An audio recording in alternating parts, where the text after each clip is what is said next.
Muy buenas tardes. A nombre de las magistradas y magistrados de la Sala Superior del Tribunal Electoral del Poder Judicial de la Federación, les damos, como siempre, la más cordial bienvenida a esta sesión virtual del Círculo de Lectura, la cuarta y última que vamos a dedicar al tema El Boom Latinoamericano, y en la cual vamos a comentar la obra Rayuela del escritor argentino Julio Cortázar.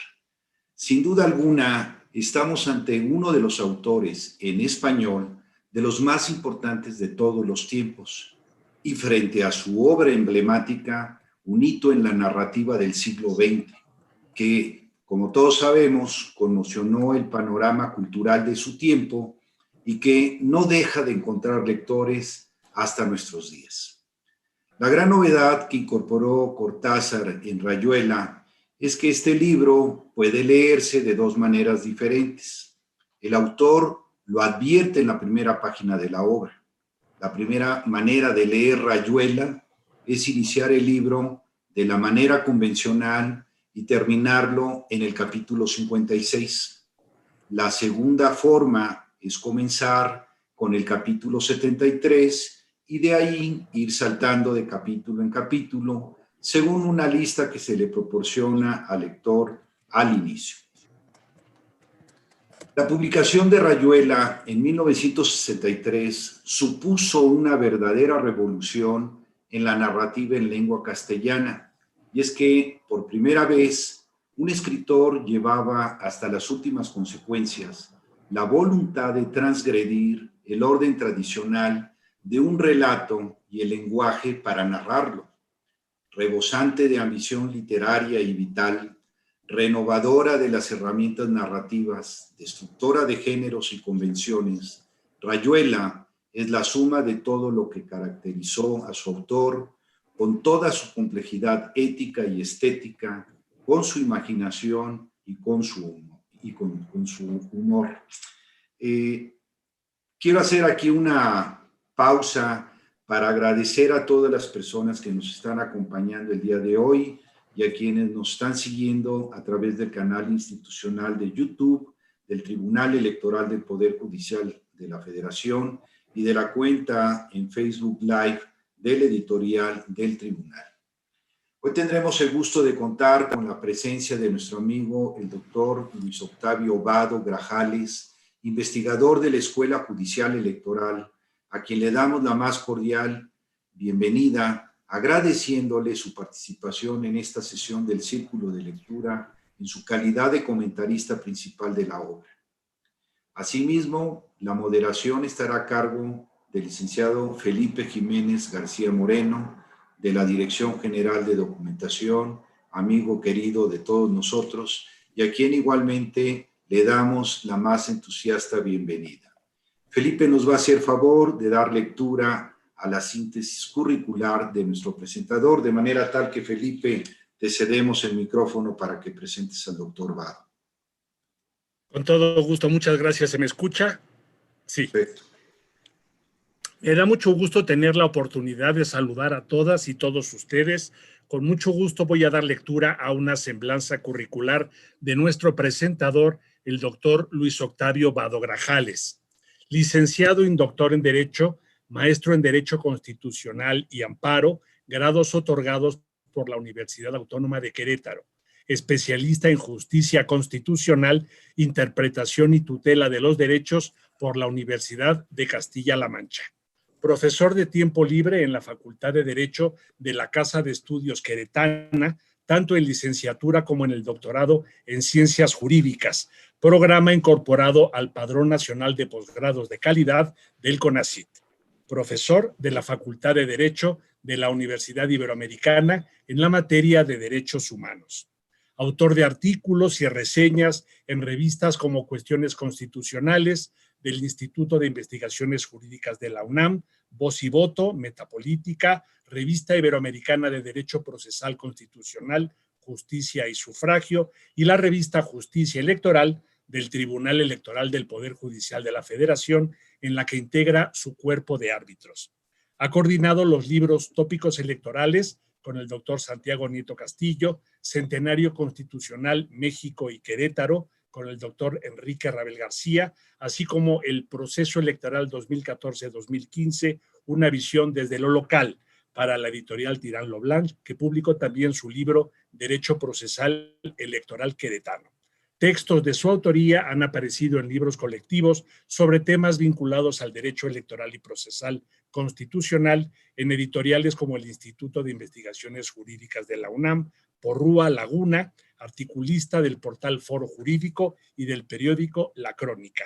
Entre 2014 y 2020 fue consejero electoral del Consejo General del Instituto Electoral del Estado de Querétaro y desde diciembre de 2020 es profesor investigador de la Escuela Judicial Electoral. Doctor Vado Grajales, muchas gracias por participar con nosotros en el Círculo de Lectura del Tribunal Electoral. Tiene usted el uso de la voz. Don Agustín, estimado Felipe, agradezco mucho su amable presentación y la invitación para participar con ustedes en esta revisión de la obra Rayuela. Debo hacer algunas confesiones, y no es que me sienta Rousseau, pero hay que hacer algunas confesiones en aras de la honestidad. La primera de ellas es que del currículum que muy amablemente mi estimado Felipe ha leído, no se desprende el que tenga yo autoridad alguna para discurrir con cierto acierto, y escogí las palabras a propósito, acerca de cuestiones literarias.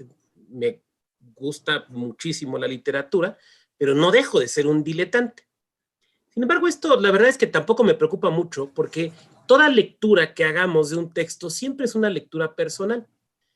Rayuela, y tendremos oportunidad de profundizar en eso, Rayuela no es un libro, es una multitud de libros, pero en el fondo todo libro es eso, porque todo libro está cruzado por nuestra experiencia personal, por nuestra individualidad. Voy a tratar de poner un ejemplo que espero sea rápido. Seguramente muchas y muchos de nosotros, tal vez todas y todos, habremos leído Pedro Páramo. Y la primera vez que yo leí Pedro Páramo, pensé que era como la última novela de la Revolución. Soy un gran fanático de la novela de la Revolución. La última que leí es Cartucho, de Nelly Campobello, que es una maravilla. Pensé que era eso. La segunda vez que la leí, pensé que era una referencia a alguien que está agonizando en medio de unas fiebres muy fuertes. La tercera vez que visité de nuevo Pedro Páramo, pensé más bien que era la alegoría de la relación padre e hijo. Hay una cosa clara, entre cada una de estas lecturas que hice de Pedro Páramo, Juan Rulfo, suponiendo que haya existido y no haya sido una mera aparición, no se levantó de la tumba y reescribió el texto era el mismo. El libro era físicamente el mismo, el que había cambiado era yo. Entre mi primera y mi segunda lectura, por ejemplo, alguien por ahí se le activó su micrófono, creo que la compañera Aline. Entre la primera y la segunda lectura, lo que me pasó fue que me dio un pasón de Benadryl. Ya ven que era una medicina que antes nos daban cuando era uno chiquito, ¿no? Y eso me provocó de esas ocasiones que tiene uno que bajar el pie como para hacer tierra en la cama, ¿no? Entre la segunda y la tercera lectura, lo que sucedió es que fui padre. El texto no cambió, cambié yo. Y años después vi una de esas magníficas entrevistas que de verdad la recomiendo muchísimo, que hacía don Joaquín Soler Serrano para la televisión española, donde entrevista a Juan Rulfo, y Juan Rulfo dice, Pedro Páramo es mi novela de fantasmas. Dije, pues es que es cierto, es evidente. No, es que no es evidente, es que no es evidente. Todo texto, entonces, admite distintas lecturas. Voy a hablar de algunas lecturas posibles de Rayuela que no voy a abordar, pero simplemente apuntarlas, porque posiblemente alguna o alguno de ustedes lo haya hecho. Admite, desde luego, una lectura en clave feminista. La relación entre Oliveira y la maga merece, desde luego, un análisis en clave feminista, en alguno de los múltiples feminismos que sabemos que existen. Y de hecho, también ha sido estudiada desde esa perspectiva. Esa es una lectura que se admite. Admite también una lectura en clave marxista. Por ejemplo, si pensamos en la mayoría de los integrantes del Club de la Serpiente, y muy probablemente en el caso de Oliveira, como gente desclasada, como gente que deja de reconocerse en la clase a la que pertenece y pretende ser otra cosa distinta. Esa es otra lectura posible. Una tercera lectura, y me empiezo a apuntar tal vez a lo que yo podría haber hecho con mi lectura personal de Rayuela, es una lectura en clave ética. Pero cuando me refiero en clave ética, me refiero a esa ética que nos dice que el personaje, el ser más ético, es aquel que es capaz de seguir su camino, que tiene un objetivo, que quiere ser algo y sigue el camino para lograr serlo. Ya que lo logre o que no lo logre, ese es otro boleto, esa es otra discusión. Pero digamos, el personaje más ético es aquel que no se rinde frente a las exigencias de su entorno o a las exigencias de los demás. No sé si hayan leído una novela, a mí me gusta mucho, perdón, mi francés apenas lo estoy estudiando, Holbeck, que se llama Sumisión. Y es una novela muy interesante porque desde el primer párrafo te das cuenta que el personaje principal se va a doblar. Se va a doblar, no hay duda. No tiene el empaque moral, no va a resistir, se va a doblar. Lo interesante del viaje es cuándo se va a doblar y por qué se va a doblar. Y cuando te das cuenta por qué lo hace, dices, tanto para esto, pero es una espléndida novela, que también se puede leer de muchas formas. Si lo vemos desde esa perspectiva, me parece hay un solo personaje ético, que es la maga. Porque es el único personaje que tiene un objetivo y que es capaz de sacrificar todo lo que ustedes y yo sabemos que sacrificó para tratar de conseguirlo. Ahora, no sabemos si lo consigue. Es muy probable que no, pero no estamos hablando de fines, sino estamos hablando de actitudes. Bueno, esto como un marco general. Hablar de cualquier obra es necesariamente hablar de su autor o de su autora, porque, y no es que me quiera poner psicoanalítico, pero Cortázar es argentino, ¿no? Y pensar en textos argentinos y pensar en psicoanálisis, pues necesariamente va de la mano, ¿no? Pero tenemos que pensar en los personajes. Y aquí voy a empezar a pelotear con la obra de Cortázar, pero también con la obra de otros argentinos de manera consciente. Cuenta Cortázar que él, bueno, sabemos que nace en Bruselas, ¿no? Pero cuenta, y no sabemos si es cierto, lo que sabemos es qué es lo que él pensaba, lo cual lo vuelve más relevante, que cuando él está naciendo, cuando su madre lo está pariendo, los cañones del Kaiser están bombardeando Bruselas para ocuparla. Entonces nace en medio de un coro de cañones, casi como si fuera la abertura de 1812. Se va a vivir a España y se va a vivir a Suiza. Y entonces tenemos que empezar a trazar una serie de líneas como si esto fuera una estructura de contrapunto con otros personajes literarios argentinos, señaladamente con Jorge Luis Borges. Porque es curioso, mientras los Borges y los Cortázar viven al mismo tiempo en Suiza, en distintas ciudades, pero viven en Suiza, porque allí viven la Primera Guerra Mundial. Los Borges llegan buscando la cura para la ceguera del padre, ¿no? Y los Cortázar llegan huyendo de la Primera Guerra. Y después sabemos que ambos se van a España, unos a Madrid y a las Canarias y otros, los Cortázar, a Barcelona. No es algo extraño en la formación de los escritores argentinos, digamos, nacidos entre 1890 y 1920, no es algo extraño irse a Europa. Uno de los escritores argentinos que más me gusta a mí, me parece injustamente olvidado, Manuel Múgica Lainez, igual se va a vivir a Francia. Y Múgica Lainez da una explicación que es muy interesante escucharla. Cuando le preguntan por qué se van a vivir a España, por qué se van a vivir a Francia, y dice, porque vivir en Argentina es muy caro, era muy caro. Y entonces resultaba que era más barato vivir en Europa que vivir en Buenos Aires. Lo cual el día de hoy probablemente nos parezca increíble, pero pensemos en que eso le permite a una pléyade de escritores, y aquí he mencionado tres, Múgica Lainez, Cortázar y Borges, tener una infancia nutrida por el cosmopolitismo. Son cosmopolitas. Ahora, son cosmopolitas, pero particularmente en el caso de Cortázar y de Borges, son profundamente argentinos. Son profundamente argentinos. Pensemos en el más cosmopolita de nuestros escritores, probablemente nuestro mejor escritor, Bueno, Borges decía que era el mejor escritor en lengua española, que fue don Alfonso Reyes. No tenemos un escritor más es imposible pensar en una pluma mexicana más cosmopolita que Alfonso Reyes. Y Alfonso Reyes nos demostró que para ser un gran escritor mexicano había que ser un gran escritor universal. Bueno, es eso que un poco vemos con Reyes, se ve más fuertemente con estos autores. Cortázar narra una historia muy interesante como preludio a Rayuela. Bueno, son dos historias que se vuelven a entrecruzar las vidas de Cortázar y de Borges, ¿no? Ustedes saben que Cortázar es aproximadamente 10, 12 años más joven que Borges, pero es en realidad de una generación distinta. Incluso, aunque coincidiría con otros, en realidad es de otra generación.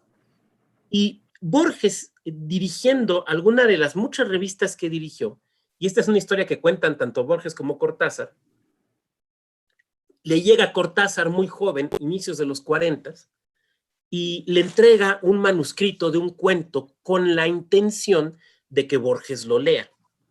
Borges, un poco como nuestro Arreola, pues cumplían estas funciones de Cicerone, de quienes empezaban en la literatura, ¿no? En la escritura.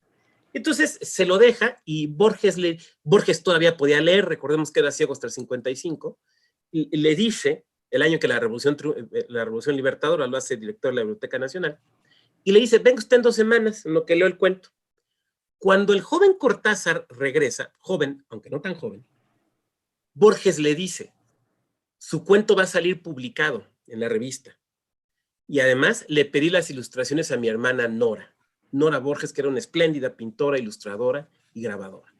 O sea, el cuento que es llevado para simplemente recibir la crítica, las anotaciones, esos plumazos en rojo con los que a veces nosotros corregimos, Borges decidió publicarlo. ¿Qué cuento es? Y ustedes lo conocen, es Casa Tomada. Es el cuento de Casa Tomada. Y ese cuento, ese solo cuento, pensemos que no hubiera escrito otra cosa de mérito. Pensemos solamente en Casa Tomada. Si esa hubiera sido la única obra de Cortázar, hubiera sido digno de las compilaciones, ¿no? Porque es un gran cuento.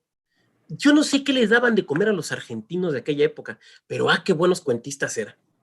Pensemos, es la época de Tlön Uqbar Tertius, es la época del jardín de los senderos que se bifurcan, es la época del Aleph, y no me refiero al de Coelho.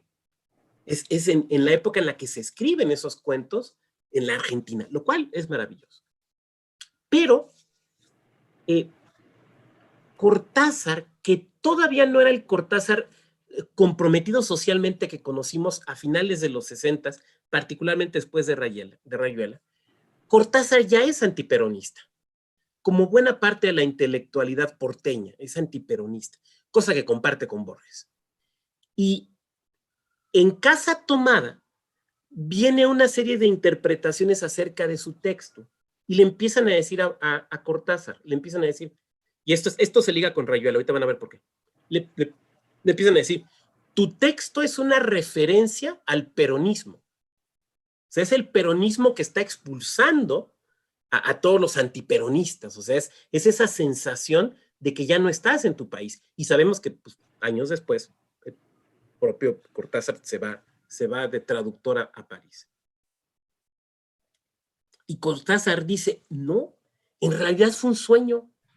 Tuve un sueño, que era básicamente Casa Tomada, me desperté y lo escribí. Pero es posible que efectivamente mi cerebro haya funcionado de cierta manera, que sí sea una referencia, incluso inconsciente, al peronismo. Entonces Cortázar contaba que ahí se dio cuenta de que un texto tiene distintas lecturas, de que un mismo texto tiene distintas lecturas, y que eso le maravilló, Ahora bien, una amiga mía filósofa, una de las mentes más brillantes que conozco, en alguna ocasión platicando con ella, le decía, es que ¿por qué no escribes? Has escrito realmente muy poco y la verdad es que te reconozco como una gente muy, muy inteligente.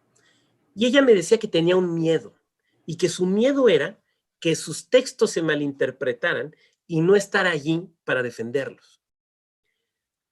Cuando pensamos no en sentencias, que a lo mejor es nuestro trabajo diario, sino cuando pensamos en literatura, el escritor o la escritora tiene que aceptar correr ese riesgo.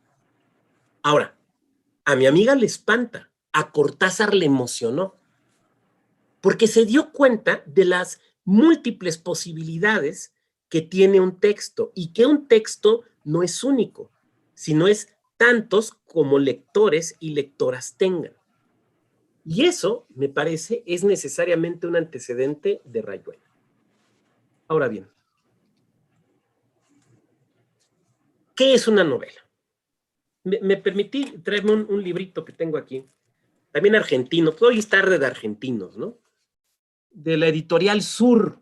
Esta es una edición original de Sur, de la época de Ocampo, de Bioy, de Borges, es original de aquellas épocas. Por eso lo tengo así. Tengo uno en esta editorial, en esta edición, se llama Las Vísperas de España, de don Alfonso Reyes. Primera edición autografiado. A ese sí, ni yo me le acerco, ahí lo tengo ahí como casi que en un altar, ¿no? Este no es autografiado. De un francés que era muy importante como teórico en aquel entonces, Roger Caillois. Y Roger Caillois dice, me voy a permitir leerlo.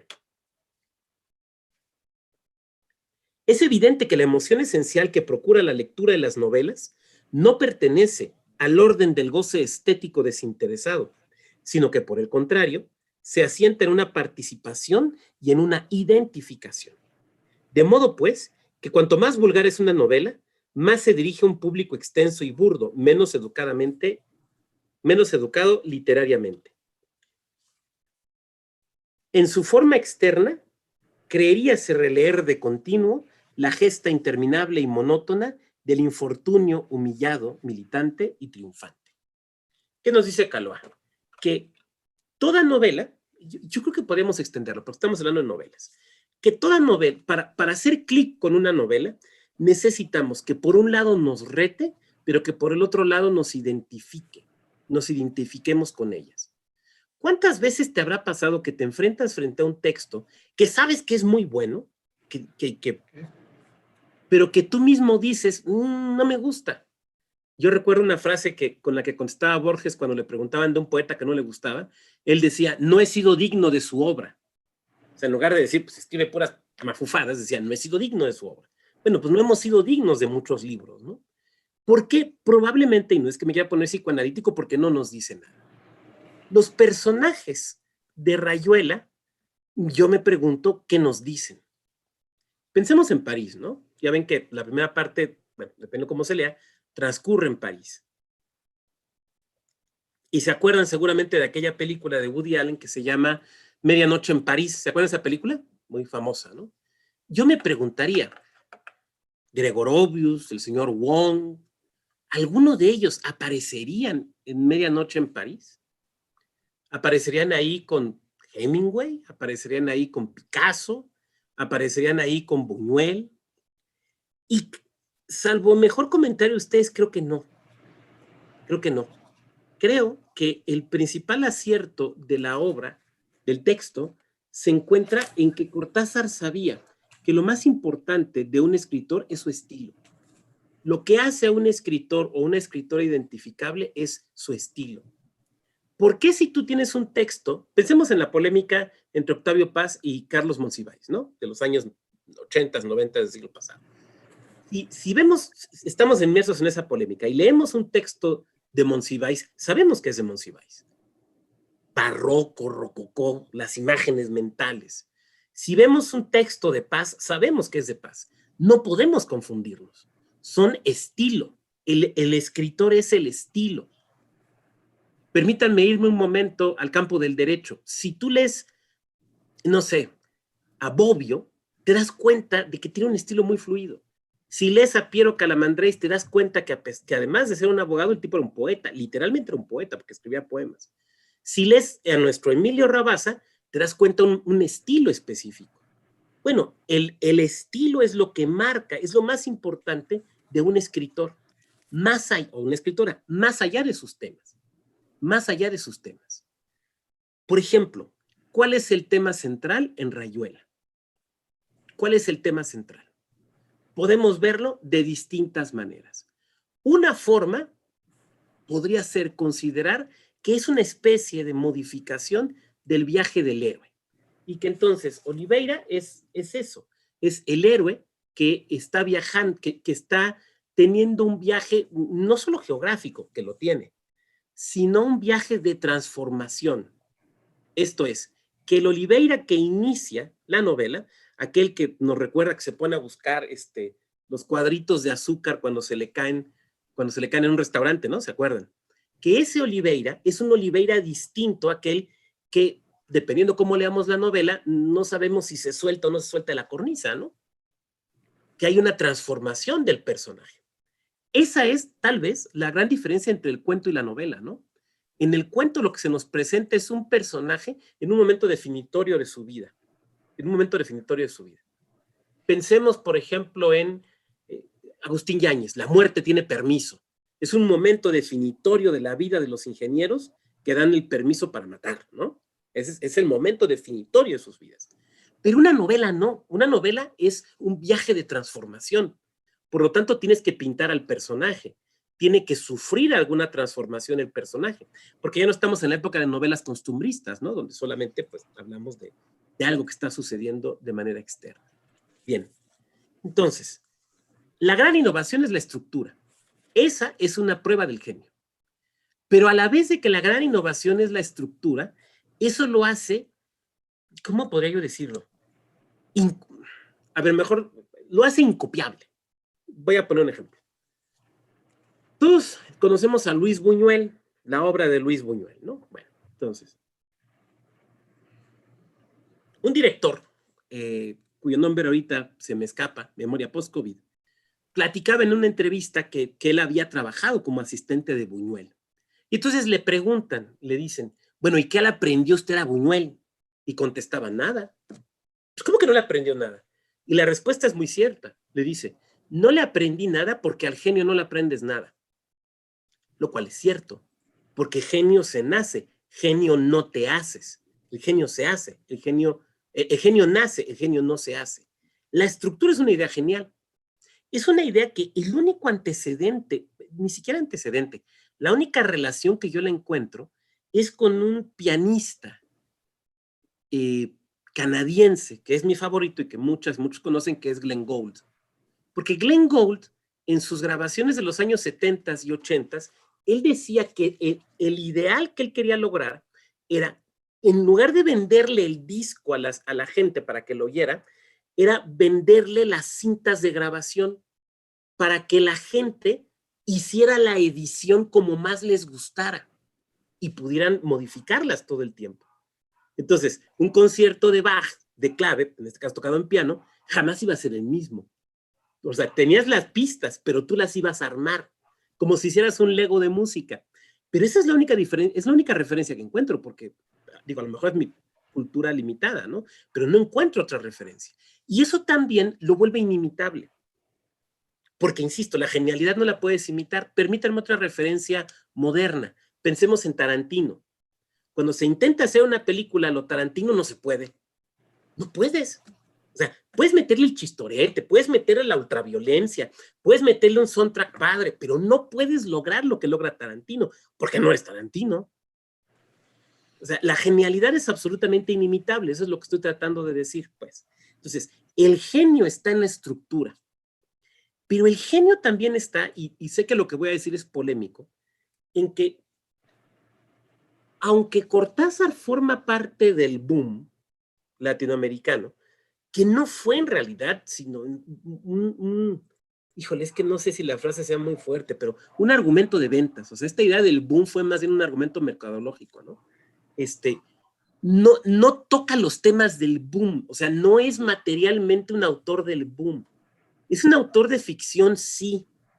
Es un autor que a veces borda lo surrealista, sí. Pero es un autor más crudo. Y es un autor más, ¿cómo decirlo?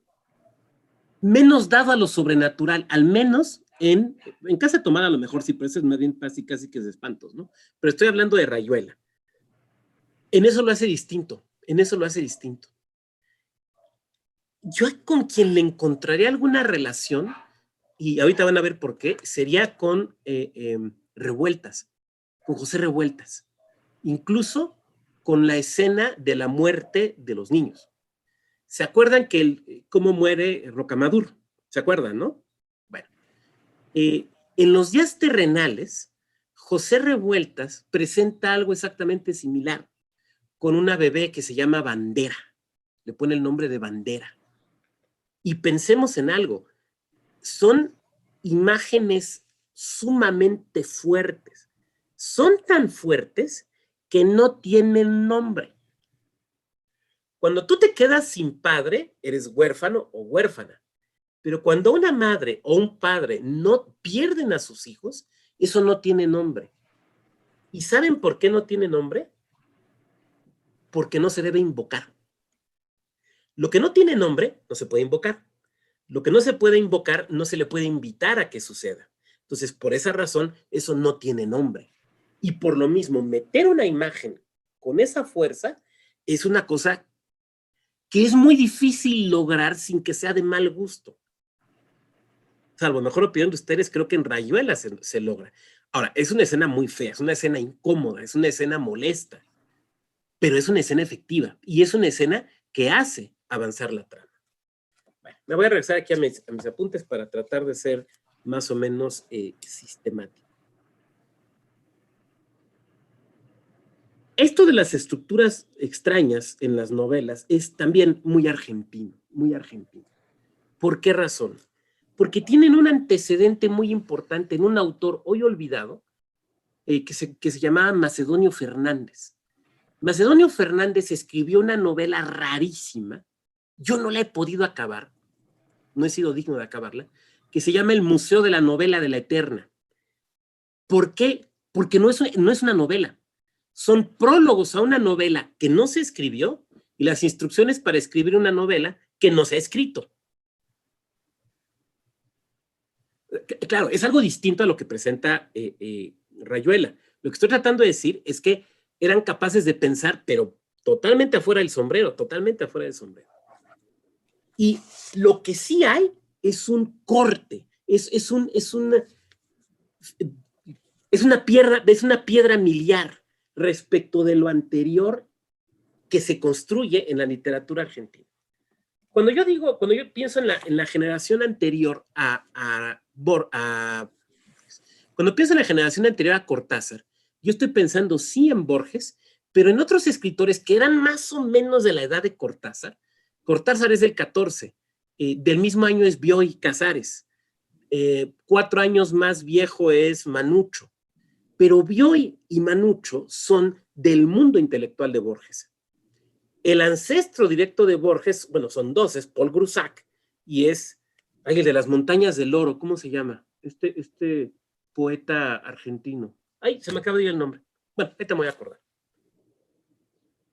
Y si tienen una característica, si ustedes leen, por ejemplo, La Invención de Morel, y ya le sonó a un personaje, ¿no? O sea, ¿a quién nos suena?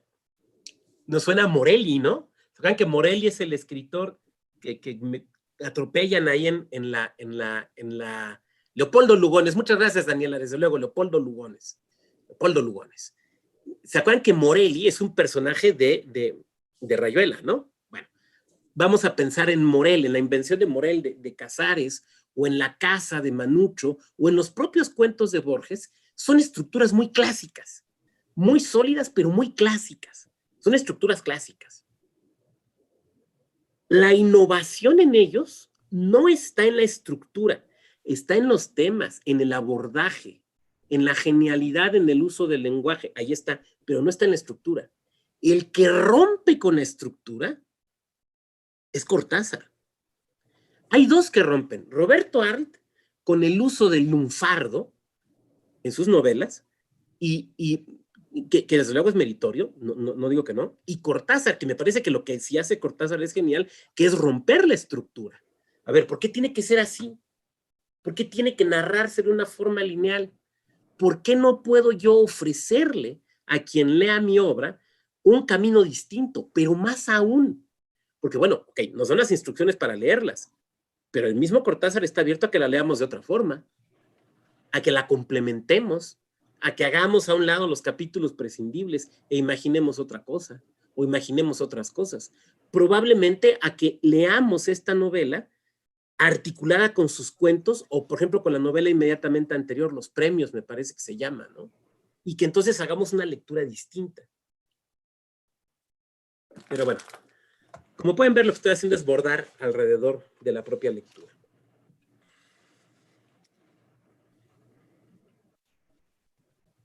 Yo tengo problemas con los personajes de Rayuela, lo cual seguramente a Cortázar le preocupa mucho y a ustedes más. ¿Por qué tengo problemas con ellos? Porque salvo la maga, me parecen personajes que son diletantes. ¿Qué es un diletante? Yo mismo dije al inicio de esta plática que yo en materia de literatura soy un mero diletante. Pues un diletante es alguien que le interesa algún tema o varios temas, platica, conversa de ellos, pero nada más como una especie de entretenimiento o de un juego. Si ustedes se acuerdan el inicio de la Divina Comedia, ¿no? Estando a la mitad de mi camino, a los 35 años, ¿no? Hablaba el Dante. Cortázar escribe Rayuela a la mitad de su vida. Ahí hay un vaso comunicante con Dante, ¿no? A la mitad de su vida. Y estos personajes que nos presenta, todos, son personajes que están más o menos a la mitad de su vida. Pero son personajes diletantes, ¿no? Bueno, allá hay un músico, hay una ceramista, pero en realidad, ¿a qué se dedican? Alguien de ustedes me podría decir, son intelectuales. No, no son intelectuales. Porque el intelectual vive de su intelecto, ¿no? Pero no son intelectuales. Ahora, ¿dónde están? Todos son desarraigados. Todos son desarraigados. Wong es un desarraigado. Todos son Gregorevius, ¿no? Ni siquiera tenemos certeza perfecta de dónde viene. Todos son desarraigados. ¿Y esto por qué es importante? Porque es en el desarraigo donde se potencializa la noción de patria. Y en eso, Rayuela es muy argentina. Es una obra muy argentina. Porque todo el tiempo está presente. Los amigos, ay, sí, ahorita, porque además las poses que adoptan, ¿no? No, fue Louis Armstrong y seguramente ahorita fulano y perengano están pagando tanto por escucharlo. No, pero Louis Armstrong bueno era el de hace 20 años, ¿no? O sea, ¿saben qué son? Son hipsters. Son hipsters. Solo les falta el bigote, así, y el sombrero. Pero son hipsters.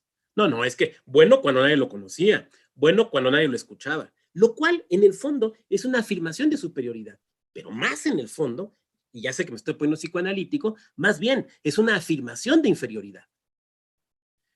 Y es el eterno retorno, ¿no?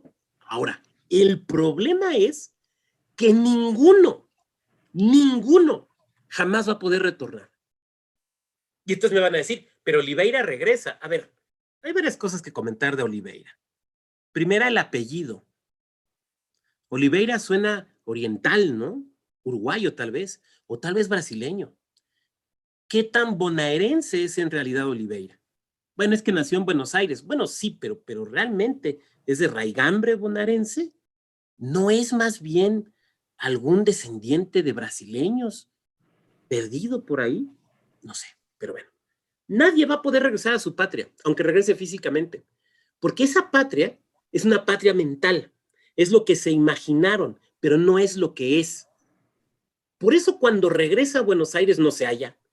Es que recuerda un Buenos Aires que no existe y que nunca existió y que solo está en su memoria. Perdón, pero es como si regresas tú al barrio en donde viviste de chico o de chica. Ahí me ha pasado regresando ahí donde viví de chico en San Jerónimo, pues yo me acordaba las calles más grandes, yo me acordaba otros colores, la casa la veía más grande, pues la casa no se hizo chiquita, yo cambié.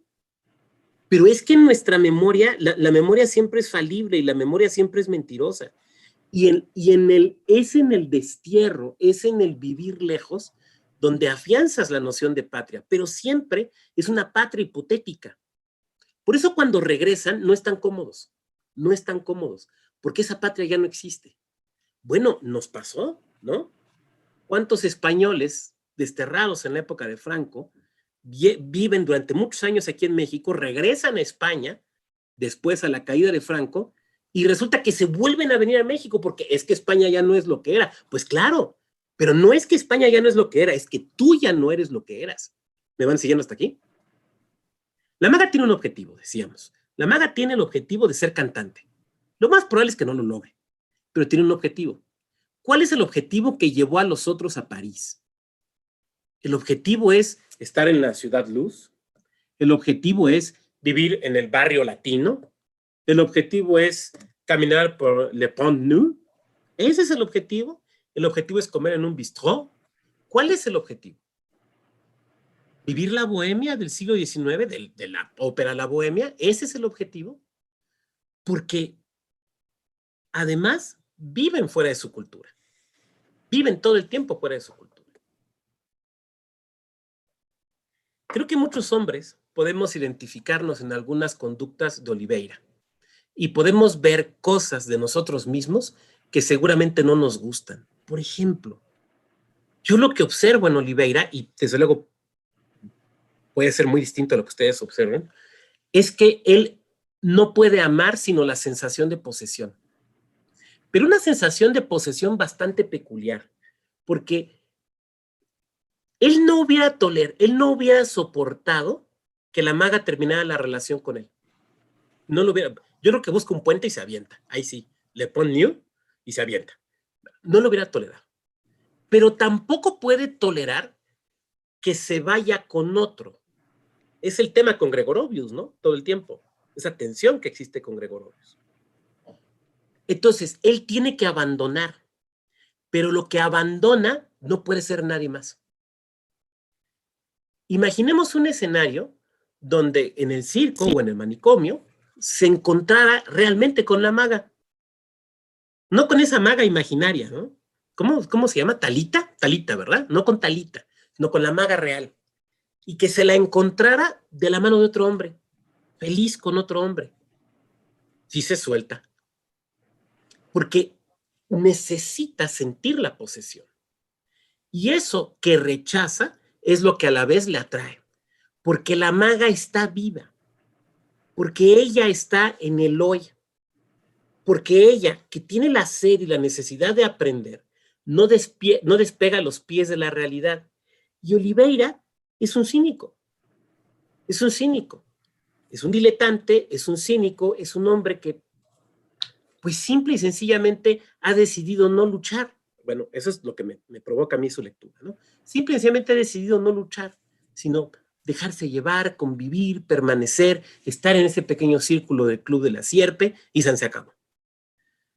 Y en ese sentido, le atrae, desde luego, la maga. Claro, hay una tensión sexual. Claro, desde luego. Claro, hay un elemento mágico, ¿no? Esto de nos abandonamos y quedamos de vernos en tal barrio y de alguna manera siempre nos encontramos, ¿no? Por eso no deja de ser bastante alegórico que cuando realmente se abandonan ya no se encuentran. O sea, dos seres que siempre se encontraban, cuando el vínculo realmente se rompe, dejan de tener esa posibilidad mágica de encontrarse, ¿no? Cuando antes se encontraban. Entonces, por eso yo decía hace un momento que el único personaje que me parece un personaje ético es la maga, porque es la que quiere hacer algo.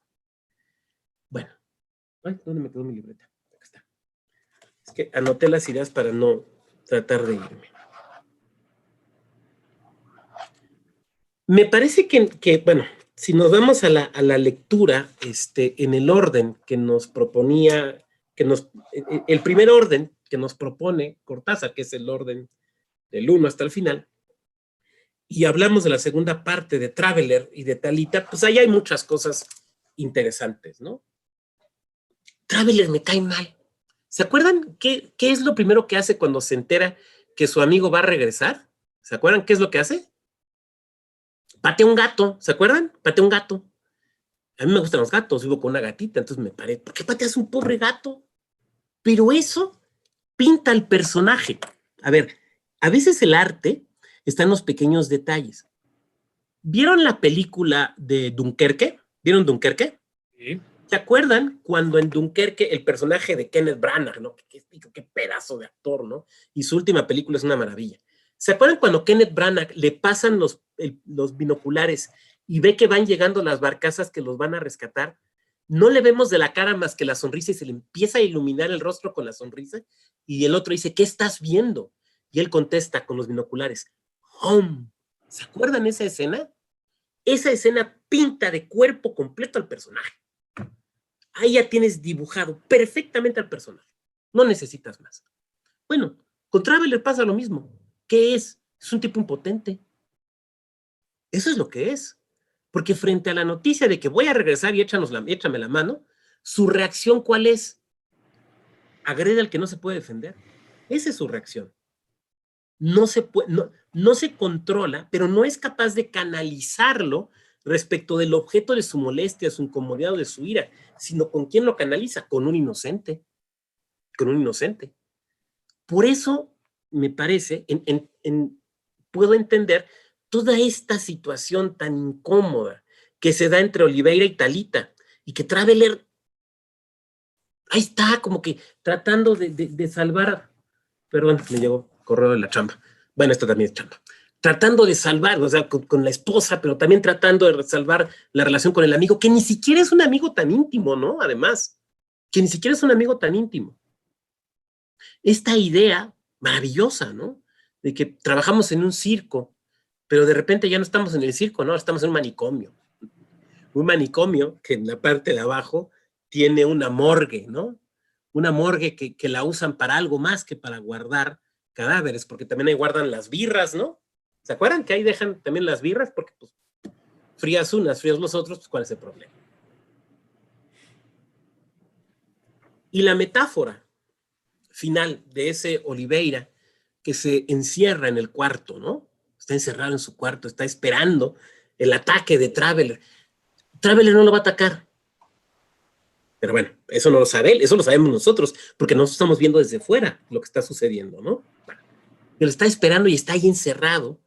Y te das cuenta que en realidad ese hombre ha vivido encerrado toda su vida, ensimismado, con el miedo de abrirse, que solo puede sentir amor, que yo no siquiera estoy seguro que sea amor, por la maga, porque siente una especie de superioridad respecto de ella. Entonces se siente en control de la situación. Pero es un hombre profundamente temeroso, que le da miedo abrirse. Y tenemos, por ejemplo, al escritor, que es un gran escritor, que es un Morelli, ¿no? Que es un escritor reconocido, es un gran novelista y demás, ¿no? Y ahí hay quien ha querido encontrar en Morelli a un alter ego de Cortázar. Pero esto es no es que sea mentira, es que no es inexacto porque es incompleto. Todos los personajes son Cortázar.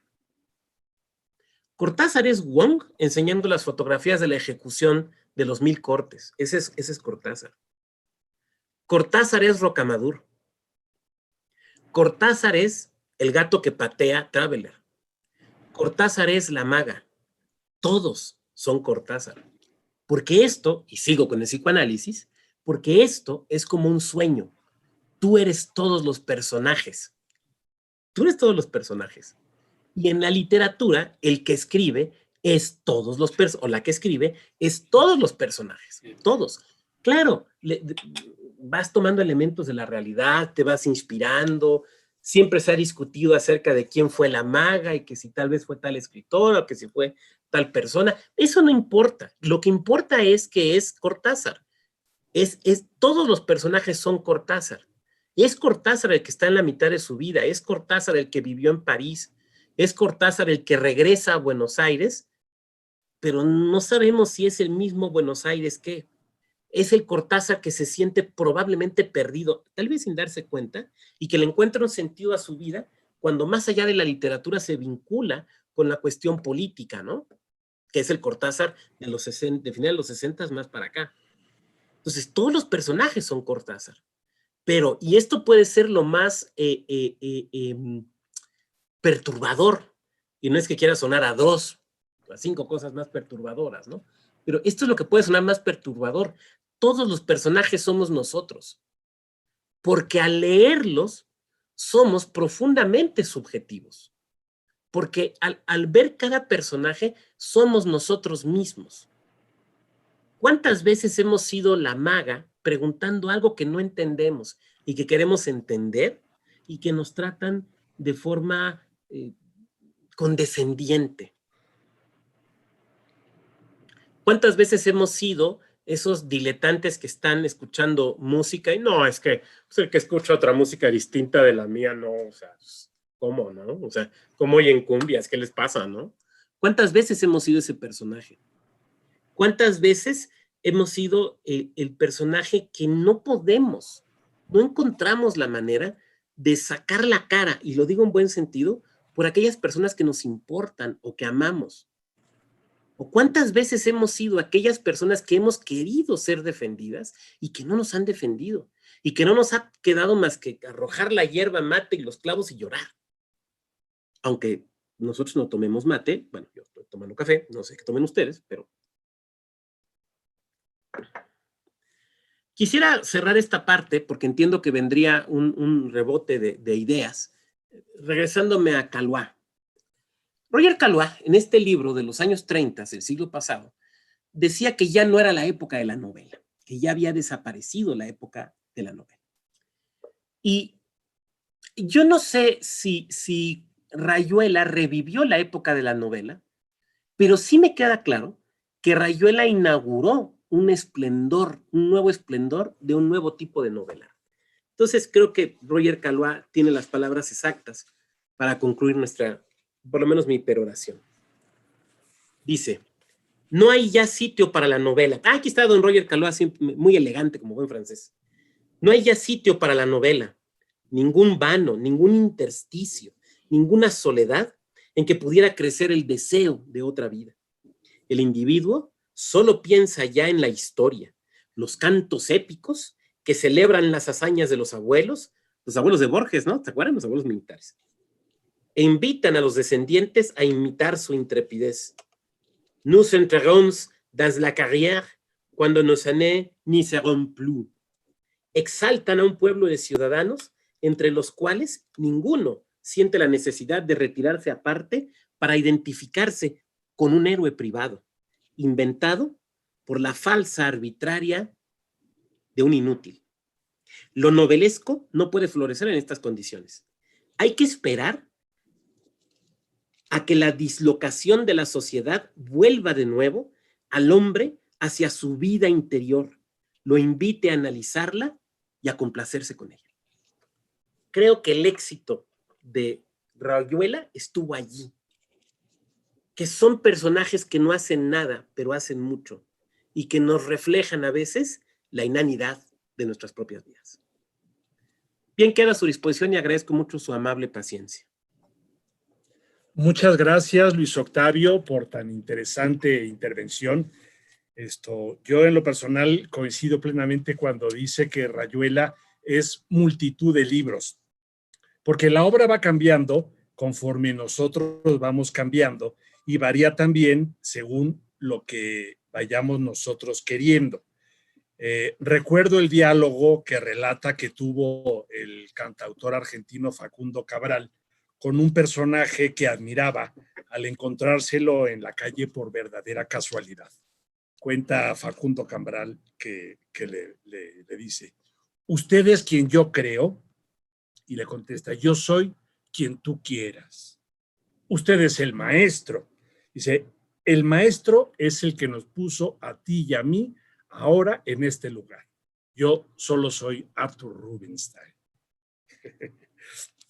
Al final, la certeza de que un texto puede tener distintas lecturas hace que Cortázar busque ser un verdadero innovador en la estructura que le da a Rayuela.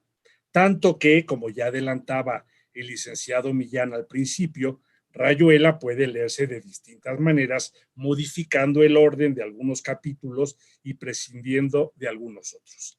Algo que, como nos decía Luis Octavio, puede resultar ser verdaderamente genial.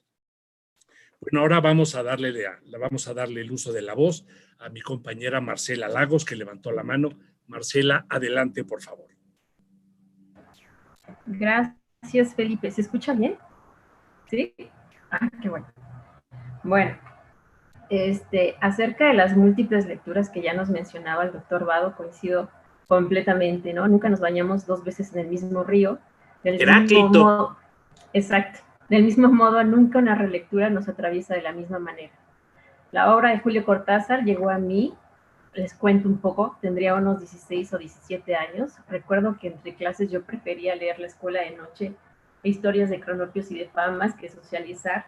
Sin embargo, cuando tuve por primera vez en mis manos la obra representativa del escritor argentino, sentí que el Cortázar de Rayuela estaba muy lejano al de las instrucciones para llorar y de ese mismo modo muy lejano a mí como lectora. Con esto no quiero decir que la cuentística de Cortázar sea menor, pero sí que lo anecdótico me parece mucho más aprehensible por la forma en cómo está narrado. Ahora a mis 30 y tantos puedo ver que en realidad no era así. Como decía Gonzalo Celorio en alguna de sus clases de literatura, la etiqueta del boom latinoamericano hace pensar que se trató de una generación espontánea, pero en realidad emana de una literatura que se fue fragando por décadas y fue explorando su propia expresión. Esa misma idea de la falsa generación espontánea ahora viene a mí con Rayuela y la obra cuentística de Cortázar. En realidad, ambas comparten referencias filosóficas, literarias, musicales, pictóricas, se valen de manejos del tiempo que se salen de la narración clásica, como ya nos comentaba el doctor Vado, y abordan asuntos como la identidad y la existencia, pero Rayuela se distingue por lo que el autor llama la acumulación libresca, que él mismo confiesa no haber frenado. Lo dejó fluir. En la obra de Cortázar, las referencias al jazz son imprescindibles. Se sabe de su gran afición hacia ese género y estas referencias las traduce a la técnica literaria. Así, con el tablero de la Rayuela de por medio, el escritor argentino va conduciendo por situaciones sincopadas que son interrumpidas por cavilaciones filosóficas e indagaciones sobre la existencia y el amor. Este recurso me recordó una película que seguramente vieron y que fue muy premiada, Birdman, con la cual comparte este tipo de escenas entre los splash y el contratiempo de la batería. O esta otra película que quizá también vieron, Whiplash. Bueno, pues en el caso de Rayuela se entremezcla la literatura mediante pasajes que dan la sensación de aceleración con descansos en algunos capítulos, en los que bien Cortázar rescata una cita, presenta un poema en prosa. Este capítulo 7 es muy citado, ¿no? Incluso por ahí hay una canción de la agrupación Gotham Project que se amplía la narración en voz del propio autor. O bien experimenta con el lenguaje cuando apenas él le amalaba el noema en el capítulo 68. Esta sucesión, desde mi punto de vista, sería el ritmo de la novela, y a ese ritmo contenido se le adhieren las referencias que ya mencionaba, ¿no? Filosóficas, literarias. Este tema de la musicalidad en la obra es, por supuesto, motivo de un trabajo mucho más extenso, pero por ahora me gustaría rescatar un fragmento de unas clases de literatura que impartió Julio Cortázar en Berkeley en 1980, y en ellas Cortázar distingue en la literatura la musicalidad entendida únicamente como una imitación, esto ya comienza a ser una cita, como imitación de sonidos y de armonías musicales, y esta otra presencia de elementos musicales en la prosa, fundamentalmente el ritmo más que la melodía y la armonía. Cuando escribo, nos dice Cortázar, un cuento, y me acerco a su desenlace, al momento en el que todo sube como una ola y la ola se va a romper y será el punto final. En ese último momento dejo salir lo que estoy diciendo. No lo pienso porque eso viene envuelto en una pulsación de tipo musical. Lo sé porque sería absolutamente incapaz de cambiar una sola palabra. No podría sustituir una palabra por un sinónimo, aunque el sinónimo dijera prácticamente lo mismo. La palabra tendría otra extensión y cambiaría el ritmo. Habría algo que se quebraría, como se quiebra si se pone una coma donde yo no la he puesto. Eso me ha llevado a pensar que una prosa que acepta y que busca incluso darse con esa obediencia profunda a un ritmo, a un latido, a una palpitación que nada tiene que ver con la sintaxis, es la prosa de muchos escritores que amo particularmente y que cumple una doble función que no siempre se advierte. La primera es su función específica en la prosa literaria, transmite un contenido, relata una historia, muestra una situación, pero junto con eso está creando un contacto especial que el lector puede no sospechar, pero que está despertando en él esa misma cosa quizá ancestral, ese mismo sentido del ritmo que tenemos todos y que nos lleva a aceptar ciertos movimientos, ciertas fuerzas y ciertos latidos. Leemos esa prosa de alguna manera como cuando escuchamos ciertas músicas y entramos totalmente en una especie de corriente que nos saca de nosotros mismos y nos mete en otra cosa. Una prosa.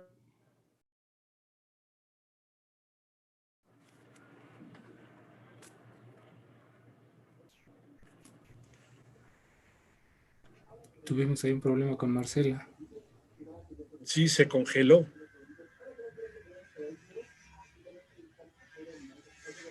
Se congeló Marcela. Pues, si me lo permites, Felipe, yo quisiera nada más agregar algo que lo que estaba diciendo Marcela. Adelante, Julio, por favor, muchas gracias. Sí, a mí me pareció la obra, la parte musical es importante, ¿no? En la obra. Lo que decía Marcela justamente, ¿no? Bueno, por ahí leí que Cortázar, decían que Cortázar escribía yaceando, ¿no? Porque utilizaba improvisación, el ritmo, Ay, perdón. La síncopa, todo ese tipo de estructuras musicales, ¿no? Y justo creo que en Rayuela el jazz es un personaje, sin que esté ahí, sin que sea un personaje físico, pues sí hace que nos creen atmósferas, ¿no? Atmósferas en cada pasaje, ¿no?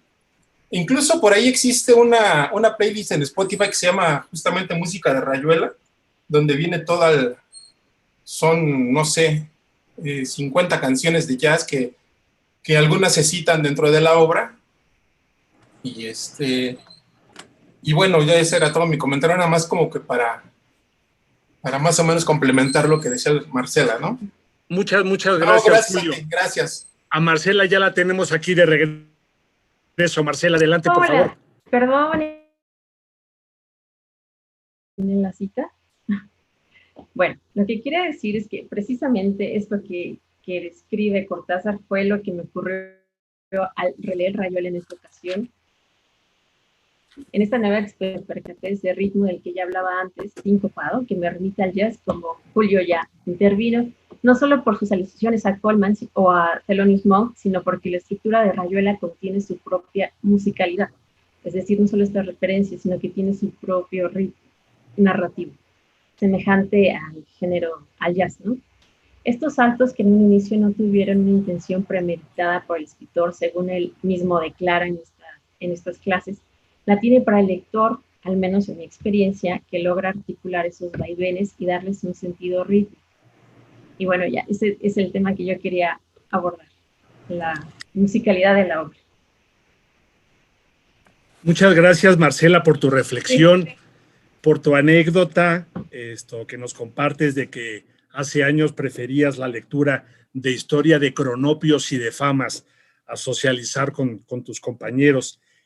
A ese respecto, les traigo la reflexión de Julio Ortega, escritor y crítico peruano, que escribió, cito, Cortázar fue víctima de sus lectoras.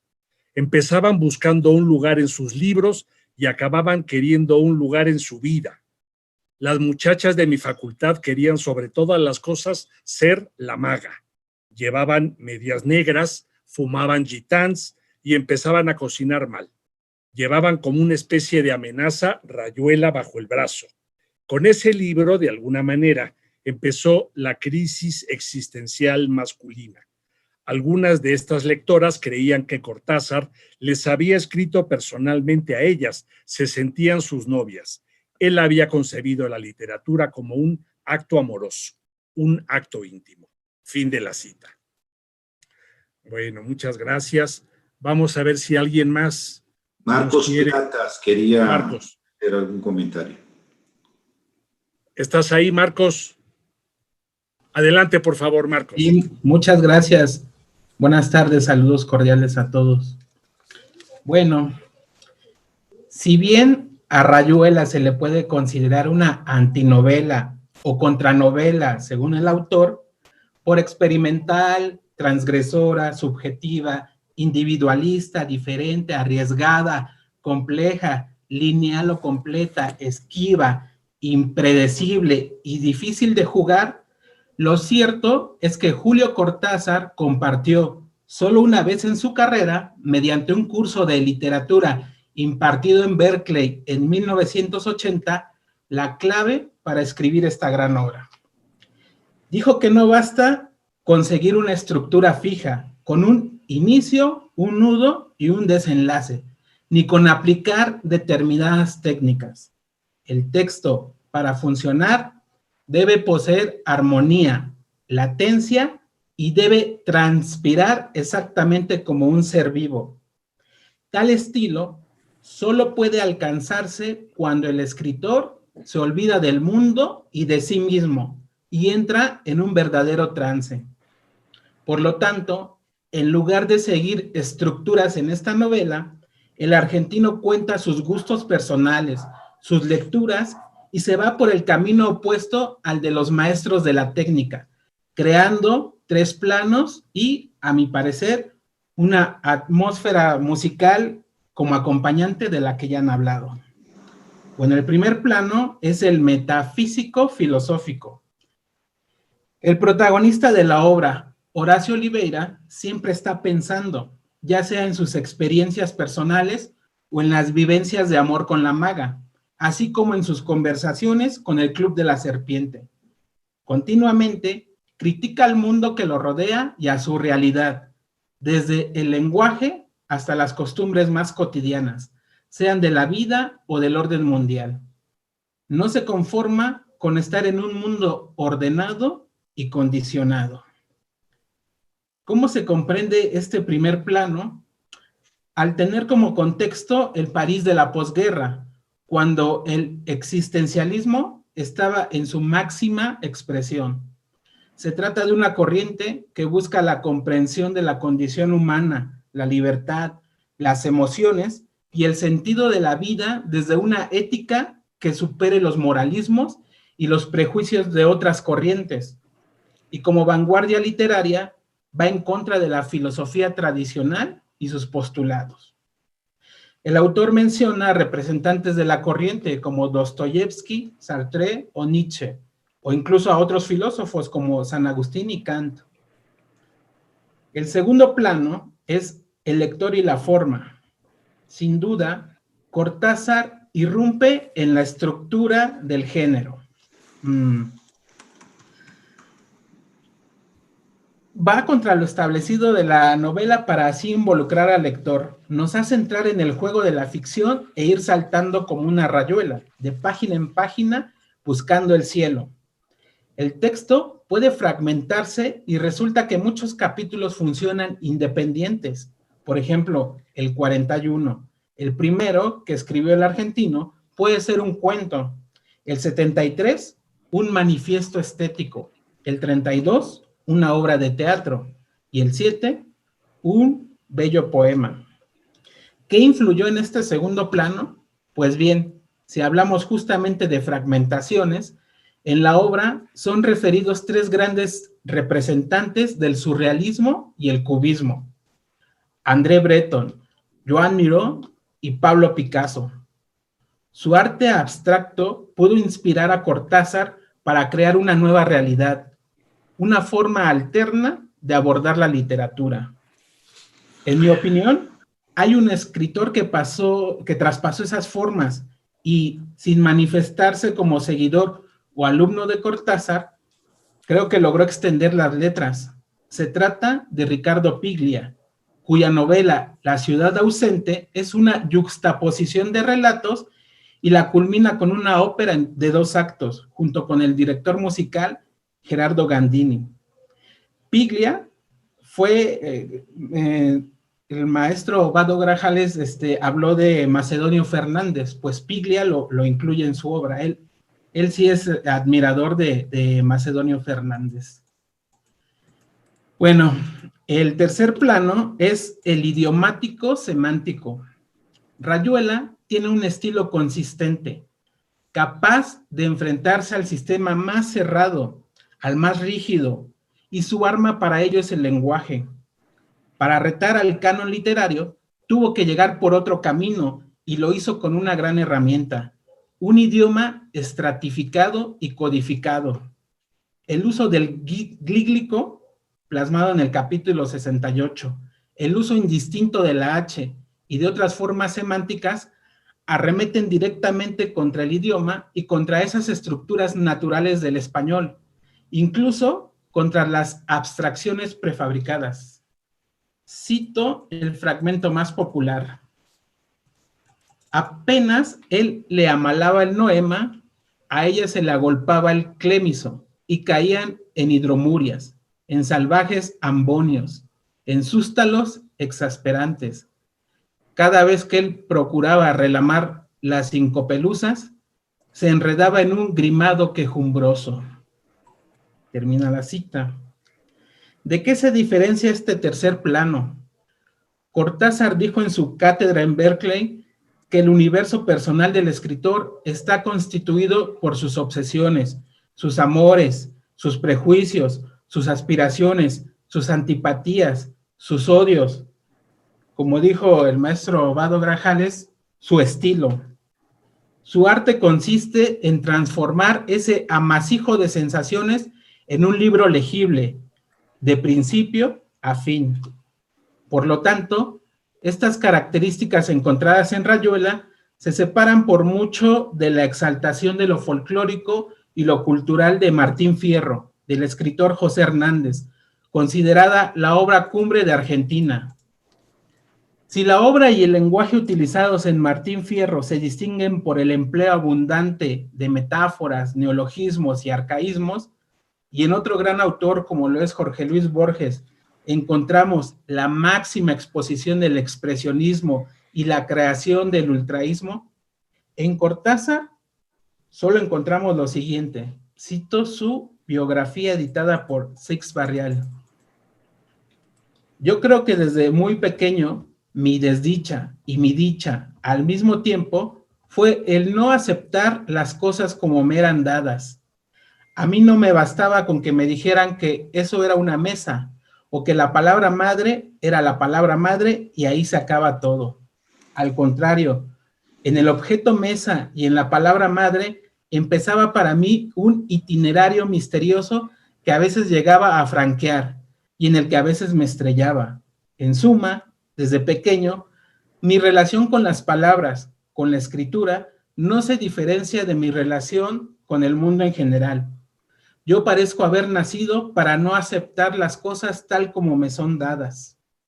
Y bueno, finalmente, como mención especial, no se puede olvidar el jazz del que ya han hablado mis compañeros, pues es fundamental en esta obra, ya sea como detonante de reflexiones, ya sea como sujeto, porque el jazz actúa sobre los personajes, los conmueve, los hace pensar y los hace llorar, o como soporte, pues también cuestiona lo establecido y la realidad, porque no suena cualquier jazz, sino corrientes disruptivas, improvisadas y experimentales, como el bebop o el swing. Celebro que se reconozcan a grandes músicos como Charlie Parker, Duke Ellington, Louis Armstrong y Thelonious Monk, así como otros compositores como Carlos Gardel e Igor Stravinsky.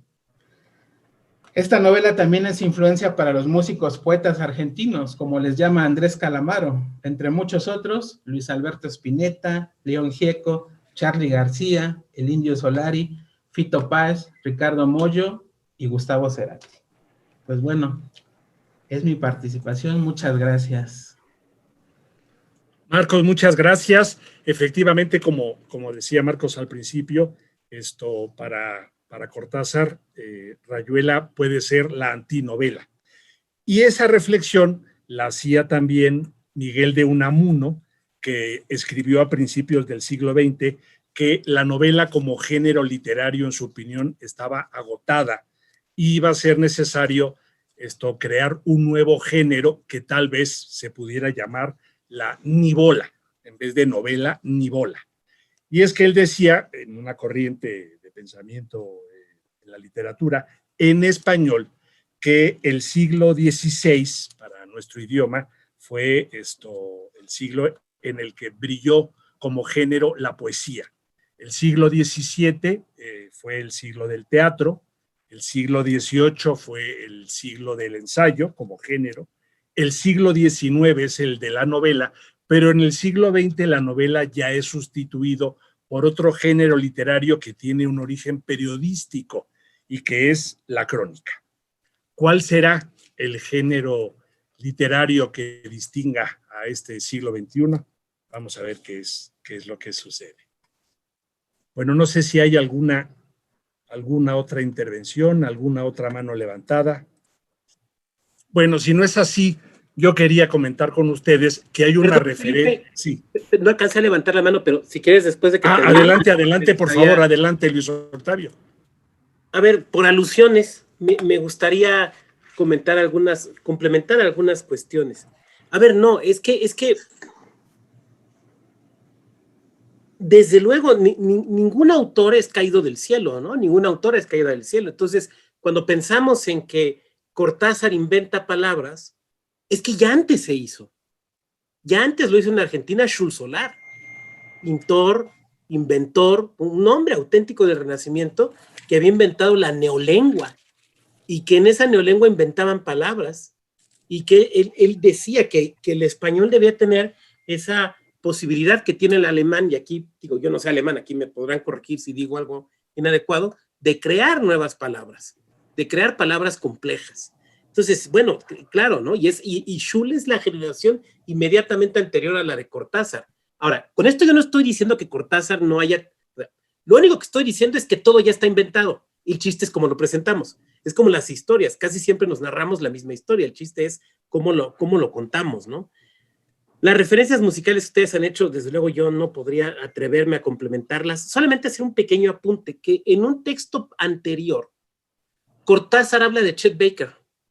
Una pequeña novela anterior, que ahorita se me escapa el nombre, el personaje es Chet Baker, incluso se la dedica. Le pone otro nombre, pero el personaje es él, ¿no?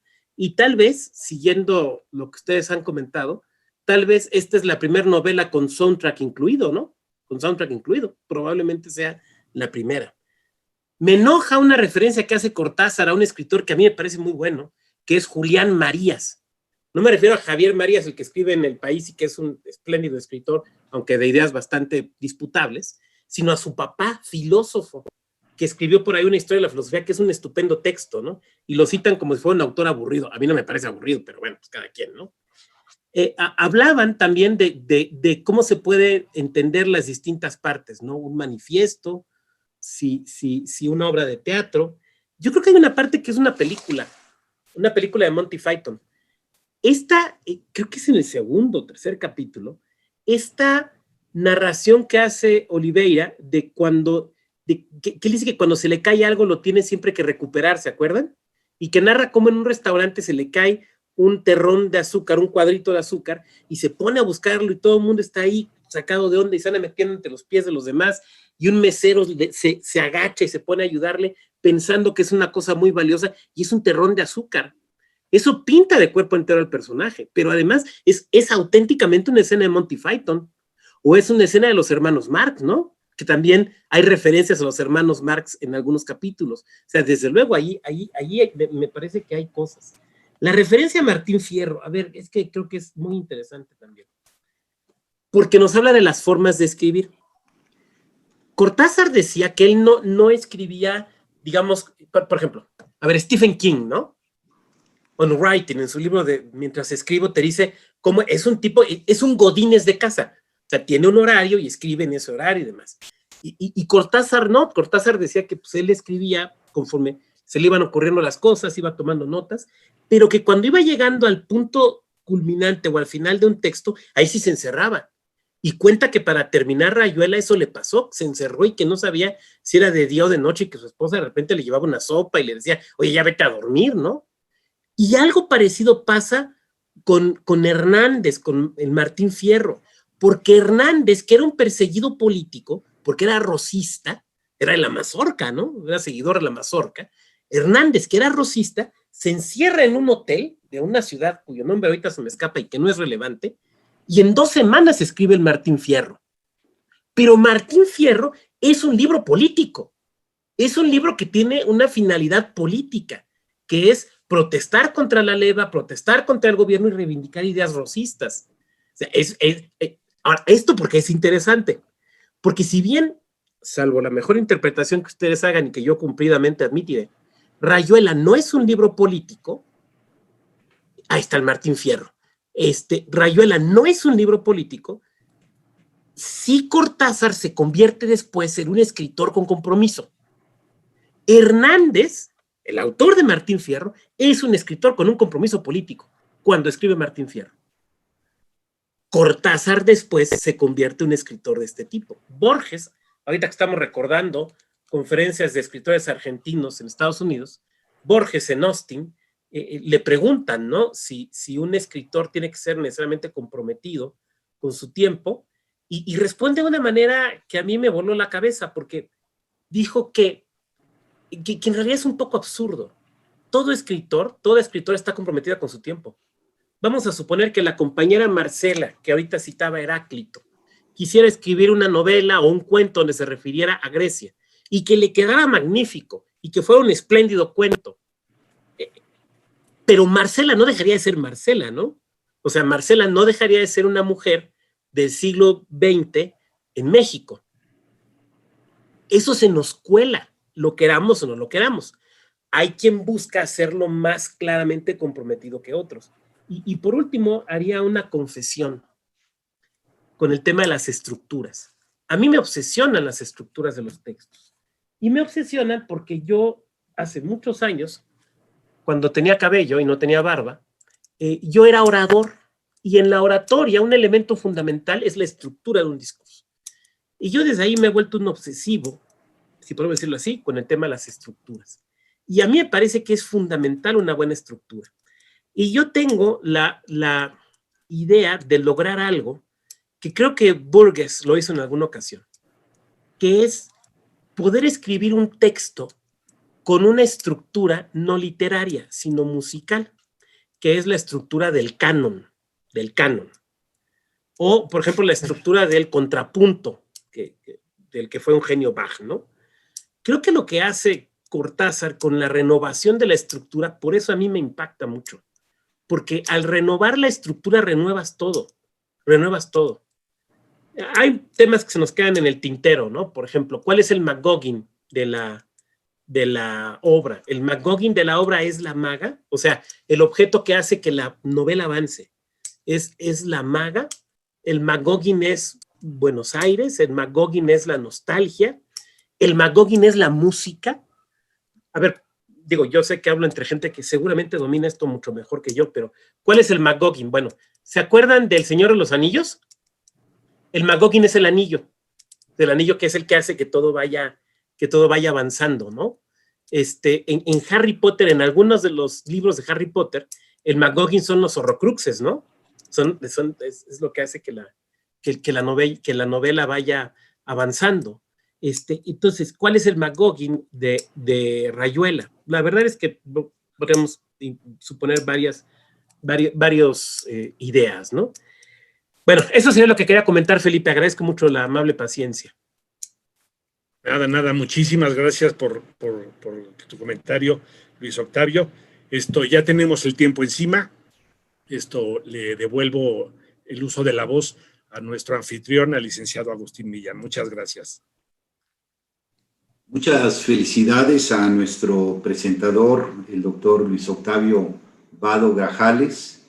Destacamos también, por supuesto, la participación de nuestro amigo Felipe Jiménez García Moreno como moderador, y también reconocemos las reflexiones que nos han compartido Marcela Lagos, Julio Osorio y Marcos Plata.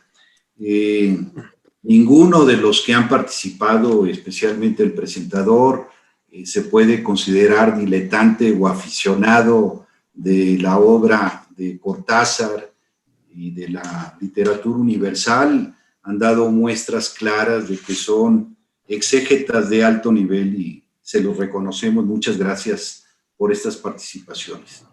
Déjenme hacer un apunte final diciendo que Julio Cortázar, como hombre comprometido con la libertad como valor supremo, llegó a donar los derechos de autor de varias de sus obras para ayudar a presos políticos de distintos países. Aquí se hablaba de esa transición de Cortázar a ser un hombre comprometido con causas. Esto me parece que era importante también destacarlo. Antes de despedirnos, quiero informarles a todas y a todos que el próximo jueves 9 de junio a las 6 de la tarde, como generalmente lo hacemos, vamos a iniciar un nuevo bloque temático en nuestro círculo de lectura para conmemorar los 150 años del fallecimiento del expresidente mexicano Benito Juárez. Comentaremos la obra del escritor Fernando Benítez, titulada Un indio zapoteco llamado Benito Juárez. Quiero solicitarle a mi compañero Alberto Banderas que nos muestre, por favor, en pantalla los reconocimientos que hemos preparado para nuestro ponente y para nuestro moderador, que les vamos a estar haciendo llegar en breve, y pedimos también que pudiéramos abrir los micrófonos para brindarle un merecido aplauso, particularmente al doctor Vado, su calidad de presentador, y a Felipe Jiménez como espléndido moderador. Así que enhorabuena, muchas gracias, estimado doctor. Felicidades. Gracias. Muy buenas noches, muy buenas noches. Buenas noches. Luego. Buenas noches. Hasta luego.